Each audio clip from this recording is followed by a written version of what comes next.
Hey guys, మేము మంతుల సత్యనారాయణ ఆశ్రమంకి వెళ్ళేటప్పుడు మాకు అక్కడ ఫీ ఎంత అయిందో చూద్దాం. మేమైతే ఏప్రిల్లో వెళ్ళాం. 15 days ప్రోగ్రామ్ అయితే తీసుకున్నాం. అండ్ మేము ఏసీ తీసుకోలేదు, నాన్ ఏసీ అయితే మేము తీసుకున్నాం.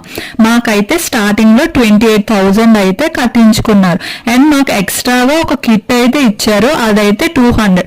ఆ కిట్ అయితే కంపల్సరిగా తీసుకోవాలి, ఎందుకంటే ఆ కిట్ మనకి అక్కడ చేయించుకునే ట్రీట్మెంట్స్ అన్నిటికీ యూస్ అవుతుంది. వాళ్ళు చేసేవే కాకుండా ఎక్స్ట్రా కొన్ని అయితే ట్రీట్మెంట్స్ ఉంటాయి, వాటికి మనీ అవుతుంది. ఎగ్జాంపుల్ నీమ్ బాత్ అనేది అయితే ఎక్స్ట్రా అవుతుంది, ఎందుకంటే నీమ్ లీవ్స్ కోసం. అండ్ నేనైతే ఎక్స్ట్రాగా బనానా లీఫ్ తో ఏంటంటే ఒక ట్రీట్మెంట్ చేయించుకున్నాను. నెక్స్ట్ ఆక్యుపంచర్ అని, ఇంచ్ లాస్ అని, కాలన్ థెరపీ అని ఎక్స్ట్రాగా ఇవి ఉంటాయి. మీరు కావాలంటే చేయించుకోవచ్చు, లేకపోతే లేదు. కాకపోతే బయటతో పోల్చుకుంటే ఇక్కడ తక్కువనే అందరూ చేయించుకుంటారు. ట్రీట్మెంట్స్ అన్నిటితో కలిపి ఒక్కొక్కరికి మాకైతే 30,000